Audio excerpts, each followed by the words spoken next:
Okay.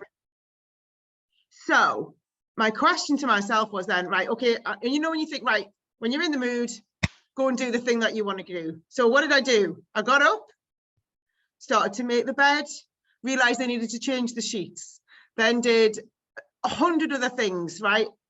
All of which, by the way, did need doing, right? And that's the other thing about procrastination that I thought when I was listening to the podcast.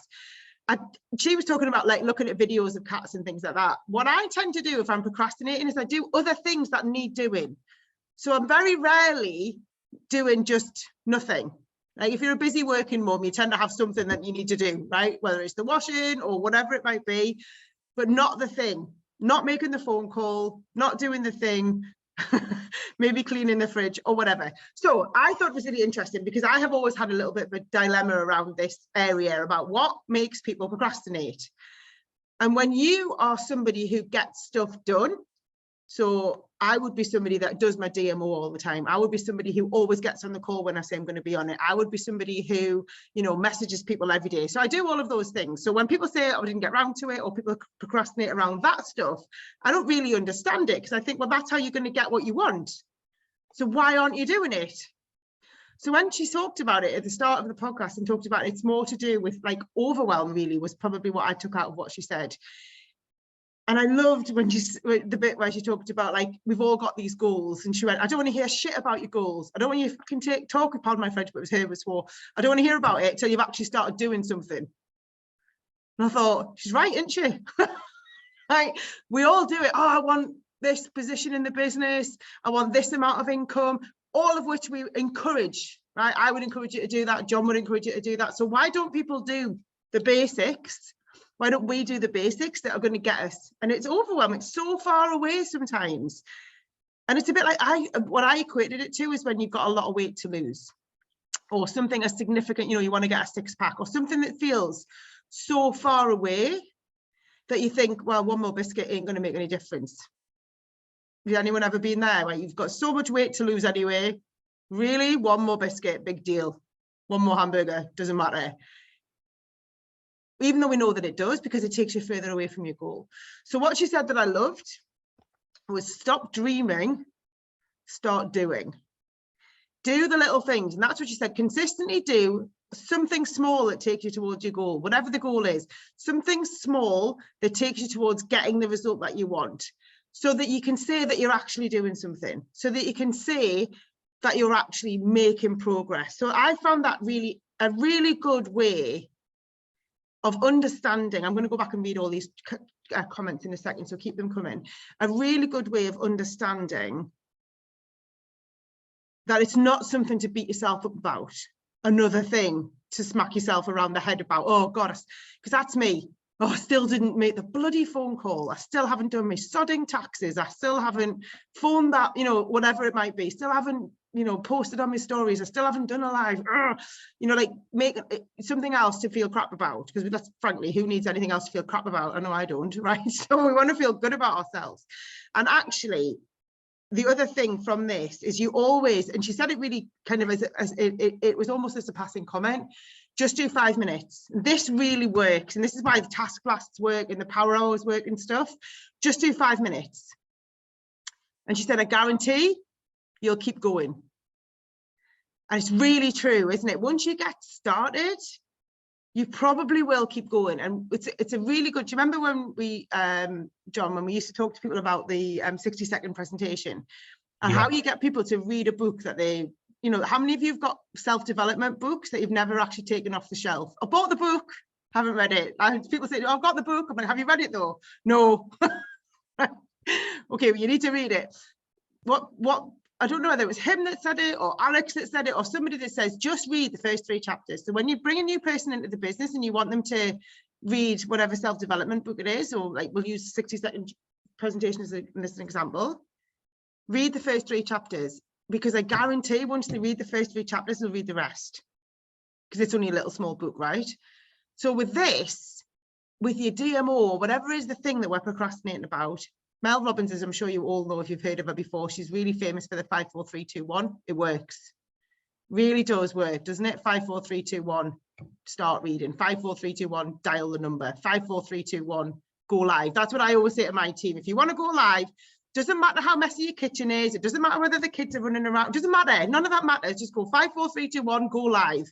Say something. Something will fall out of your mouth, right? You just do it and you'll feel better for it. So that was probably the biggest thing for me, was when she said, stop dreaming and start doing. And that should be all of our mantra when it comes to achieving the things that we want to achieve in our business. Stop dreaming about the car that you want, the lifestyle that you want, the bank account that you want. Just start doing something towards that goal every day.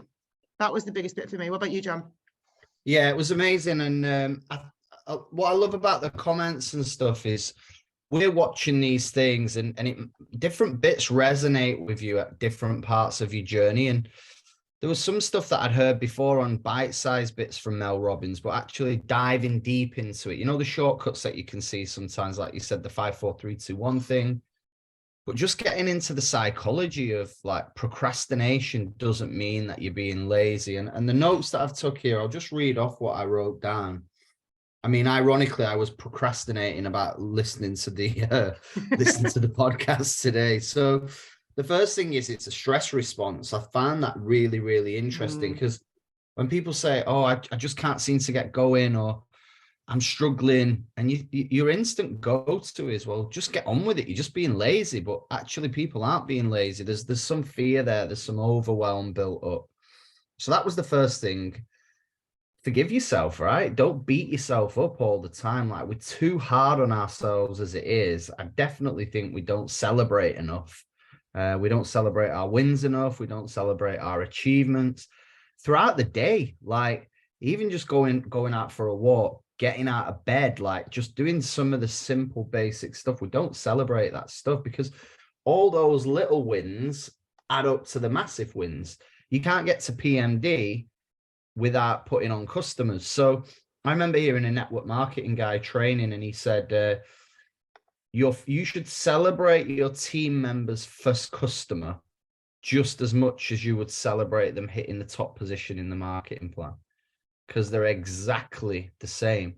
Because without getting that first customer on, they're never going to make it to the top position. So it's just as important. So I think we definitely need to forgive ourselves a lot more. 5-second rule, 5, 4, 3, 2, 1, just do it. Or the other one that I've heard before is have the imaginary shot of vodka and then get on with it. Just get it done, right? So it's a pattern breaker. That's what that is. You mentioned it yourself, like once you get going, you carry on. And the stats were 80% of people will carry on. The other bit that I wrote down was big goals. Like, we always get told, like, if your dreams don't scare you, if your goals aren't big enough, then you need to rethink them. But I think a lot of the time, people put so much pressure on themselves and set these unrealistic goals, these huge things, these huge visions, without actually putting in the building blocks that will get you there, right? There's a reason that we have 7 or 8 positions on the marketing plan. They don't just go get to PMD, right? There's all these little positions. So when you're setting goals, you need to have some really achievable ones that will add up towards the bigger ones. So like some short-term goals, some medium things. Maybe there's some stuff that's related to financial stuff. I mean, my first goal in the business was to make an extra £150 a month. Then it was 300 a month. Then it was 500 a month. I didn't go to an event or get on a call and be like, I want to be a PMD plus. Yeah, there was a vision for what I wanted my life to look like, but actually chunking your goals and breaking it down into little short achievable things will be a lot more useful to you than having that massive vision and nothing in between. And then, like you mentioned, Emma, don't go on about it. Stop banging on about it when you aren't even doing the work, right? So forget about it. Put it out there into the universe. It's there. It's on your vision board, but get busy, get the work done, get on the calls. And the line that I loved actually was, you're either a passenger or a driver. You're either a passenger or a driver. So which one have you been this year so far? Have you, I mean, there's different times of the year, of course, but let's say we're 5 weeks in to 2023. Would you say you've been more of a driver or more of a passenger? And that leaned back to last week's John Maxwell one, where he talks about people that weren't growing and didn't have this like definite of purpose. It's the same thing. Are you just drifting through the year, or are you, drifting and being a passenger, or are you actually driving it? Are you going somewhere? Are you focused? Do you know where you're going? Do you know what you've got to do? That distraction thing, we've all done it. I think the other good thing was like, she's a multi-million dollar income earner, best-selling author. She's got stuff going on in her head. She's got down days. She's had doubts and all this. So we're all human, right? We're only human. And it really reminded me of how normal everybody is. And we all go through the same thing. So you shouldn't beat yourself up for feeling that way when you do. Just do one thing. Like, just get one task ticked off. It's a bit like just go do 5 minutes. Again, another one that it always seems to come back to is gratitude. Like when you have, I think it's a Tony Robbins quote, when you are grateful, fear does not exist. So are you doing your gratitude journaling? Are you writing down the things that you're grateful for, the things that we have? I mean, I was watching the news today about the earthquake in Turkey, and I'm thinking, God, I've got absolutely nothing to complain about, nothing to moan about. There's people that are literally buried under rubble right now, trying to breathe. And we get into this sort of moaning complex where we're complaining about things. So getting super grateful is always the backbone of success for me. And I love the high-fiving in the mirror. I love that little bit. I watched a bit about getting out of bed. I don't think I'll slide out of bed, but that will work for somebody. There'll be somebody on this call that really struggles to get out of bed, and that technique might help them. But the high-five in the mirror, because I used to remember, and you remember this, Emma, when we did body camp, I used to high-five everybody at the end. Oh yeah, you did. And I loved it. I loved doing it. And I hated it. High five. I used to make everyone high five each other, so people didn't know each other's really. I thought there was only rappers and kids that did that. So yeah, so yeah, but it was good, right? I hated it because it was all about what I thought it wasn't. It made me look uncool, or what, I don't even know what it was. Like, I just remember thinking, high five? Like, I'm 36-year-old mum of 2. Fucking high fiving in the gym. What's all that about? Right? But by the end, like, being there, it was absolutely right to high five. It was cool. I'd forgotten all about that. Quick one, sorry to interrupt you. Another thing that I don't know if she mentioned it, but it's something that really helps me to stop procrastinating or putting stuff off is focusing on, because you want the result. Right, so what we tend to focus on is the thing we have to do, instead of focusing on what's going to be like or feel like when it's done. So like if I go back to that run on Sunday that I wanted to do, I was focusing on or just using excuses to not actually put my trainers on and go out, probably because my thinking about it's going to hurt and I'm going to be out of breath and I've got stuff to do. But actually I want the result that's going to come from it. And it's the same with messaging. If you're not messaging people, or you're putting it off, or you're procrastinating about it, but you do want the result. You want somebody to say, yes, I want to buy the product from you, or yes, I want to join the business with you. So one of the things that helps me loads is, instead of focusing on the thing that I don't want to do, which is the thing that comes before it, I focus on the result that I want at the end. So I might not feel like going to the gym, but I want the result that comes at the end of it. And actually, I talked about this to my son, he's 13, the other day, and he was like, I said, we're talking about fitness. He was like, oh, he wanted to get, I said, you need to be fitter for football. And I said, well, let's just, we've got a treadmill in the house, you can run every day. And he went, I can't be arsed. And I went, everybody who goes for a run can't be arsed. By the way, I said, pretty much everybody who goes to the gym every single day can't really be asked. Like, people who are professional athletes and train all the time, I used to think that people who worked out like that and who were really good at stuff, they really loved the exercise. Half the time, if you speak to people who are professional athletes, a lot of the time they really can't be asked to go for a run or go to the gym or lift the weights. You really can't be bothered, but they want the result that's at the end of it. So it's not about the thing. It's about the result at the end, and you're always glad that you did it, aren't you? The thing that you've been putting off, the phone call that you don't want to make, the bill that you don't want to pay, whatever it might be, the conversation, the difficult conversation with a partner or a work colleague that you've got to have that you're putting off, or conversation with a kid that you don't want to have that you're putting off. Like, you wonder by the time you do it, okay, why the frick did I not just do that ages ago? Why didn't I just rip the plaster off and do that? Do you think that goes into that quote, discipline trumps motivation? Discipline trumps motivation. You're just by staying disciplined and doing it, even like the reason people get success is because they do it when they can't be asked. They're certainly not motivated. So it's the discipline, right? It's that habit consistency stacking. beats intensity. I think that's the consistency beats talent as well, right? You do something consistently, like you're far better. If you want to go for a run and just say, right, I'm just going to run to the end of the street. That's it.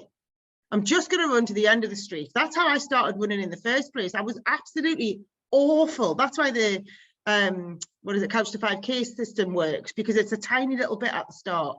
So if you've got to do, and this goes back to what she said about just do a little bit. If you've got to, I don't know, do your accounts or something, right? Just do 5 minutes. Just start it. Do January, right? Just do January and see how you get on, and then just start it, and you'll find that the thing that you want to do is probably not as bad or as scary as you thought that it was going to be. And these are the things that keep us awake at night and stop us sleeping very well. And we wake up and we're like, oh God, I still need to do that bloody thing. So it actually eases your stress levels. So if she says that procrastination comes from stress, right? That's what she said in anxiety. This actually taking some action to do the things that you need to do will reduce your stress levels, because it does, doesn't it? When you've done the thing that you needed to do, you sleep a bit better, don't you? You feel a bit better. I have one of these as well. I'm sure you guys have them, but I have these little pieces of paper, must-do lists. Yeah. Because what I find is I can't sleep. I've got like all these ideas rolling around in my head, and I'm like, can't sleep because I think I don't want to forget that I need to do this. I don't want to forget that I need to do that. I've got to do that, but I don't want to do it. So if you take it out of your head and onto paper, it just clears that thought process straight away. And then you can start ticking things off on your list. So yeah, it was amazing. Really, really enjoyed it. And I love that comment, the high-fiving, I can't remember who said it. I high-five my kids every day, so I need to start doing it to myself. Absolutely. And yeah, we got to do that, guys. So I'm going to be doing the high-five thing for the next 5 days. And so when we're all together in wherever we are, Bolton in April, we'll be like that, yeah. On all the Mindset Monday people will be high-fiving, and everyone else will be wondering what they missed out on. Right. So do you want to tell us about next week's then? Yes. So I'm going to post next week's in a minute. Next week's is very different. It's Andy Frisella. So he is the guy who came up with the concept of 75 Hard. It's not about that though, right? If you were at Liverpool on Fire, it was one of the people that Kieran McCardle recommended listening to, because he kicks up the butt every morning. He is very sweary though, right? So I warn you now, if you don't like swearing, there's a lot, like from the minute it starts, he's a swearer, right? But it works for him. So maybe don't listen to it with the kids around if you tend to listen to your podcast in front of your children. He's definitely a swearer. But I love Andy Frisella. He's absolutely right up my alley, like for kick your ass into gear. He'll make you question things that you think. He'll make you wonder. So this one is about, let me just read you this bit before, so that you can kind of get a vibe for it. It's 40, I think it's only 40 minutes long. So there's plenty of, it's easy enough to listen to. I tend to listen to it a couple of times. Let me just read you this bit because I've saved it somewhere. Hang on one sec to tell you what it's about. So it says, they're joined by, so it's an interview. He does lots of ones on his own. This is an interview with Lewis Howes. They discuss how to find inner peace with yourself through discipline and gratitude, how to overcome the paralyzing fears in pursuit of your success, and the best way not to allow the bad things that have happened in your life to become your identity. And I think that is something that so many people speak to me about, or have spoken to me about over the years, which is that harking back to something that's happened in the past, or something that, that is like, oh, this thing happened to me and therefore I'm like this, like it becomes like part of our identity. And honestly, one of the best things that I ever did was stop allowing the bad things that have happened in my life or to become the reason for, the reason for a lack of success. I do exactly what Jeff always says when he talks, which is to take the biggest pains in your life and turn them into something that creates the biggest success in your life, because you might as well. You might as well, but Andy will put it probably 10 times better than me. So enjoy this week's podcast. We will see you. I'll post it in the group in a minute. We will see you next Monday back here. Exactly that, Bev. Back here at 9 o'clock. Any feedback that you've got, feel free to give it as well. And if you want to invite more people on, the more the merrier.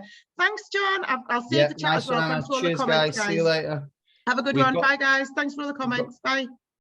We've got the US call tonight, guys, as well. If you've got any Americans or Canadians that you want to invite on the call, or what even time is that at? 12:30? Night owls, yeah, 12:30 midnight. Are you doing the nighttime office hours as well? Yeah, that's starting in 5 minutes. Enjoy. All right then. See you then. See you in a bit. Nice one, guys.